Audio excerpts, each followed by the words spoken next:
If you could go to any city in the world, some might choose Paris, others New York. For me, I'm in a Venice state of mind. No other city is quite like it, and there's no guarantees it'll be there forever. Water is the biggest threat facing the city. Let's dive in.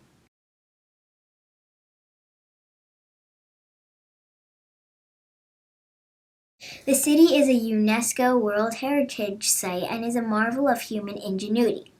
It's more than 1,500 years old and is made up of 118 islands. Getting around is by foot and by boat. The gondolas help make the city famous and continue to overcharge tourists to this day. In the 21st century, there is lots of challenges facing the city. Rising sea levels, climate change, and too many tourists are literally threatening the foundations of this city. La Bella Vita is what my parents say I have, but Aqua Alta is what Venice oftentimes sees. That's high tides and frequent flooding. It not only damages the city's infrastructure, but also threatens its cultural heritage and its future. Another issue is over-tourism. Too many people want to go and take a vacation to Venice, and I can't blame them. They have some great gelato and decent spaghetti. Venice has been in books, featured in a number of Hollywood movies, and even those don't accurately show how amazing the city is. But too many people means its problems are only made worse.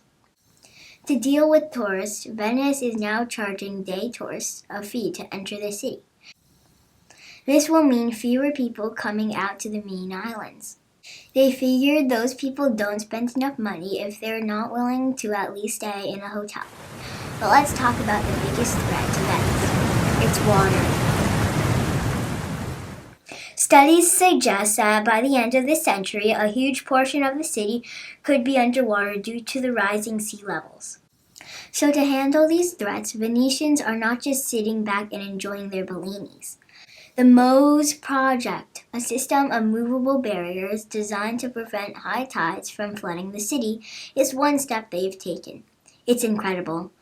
MOSE consists of rows of gates on the seabed that can be raised to temporarily close off the lagoon from the sea during high tide or during a storm. It has a total of 78 gates. Scientists aren't sure if MOSE will protect the city against permanent climate change. As climate change gets worse, the risk of massive flooding does as well.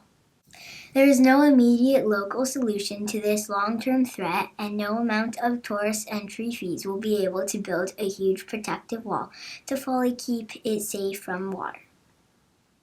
The fate of this incredible city rests in our hands, more specifically the hands of the world's elected leaders and scientists. As one of the most amazing places in the world, it's a city worth saving.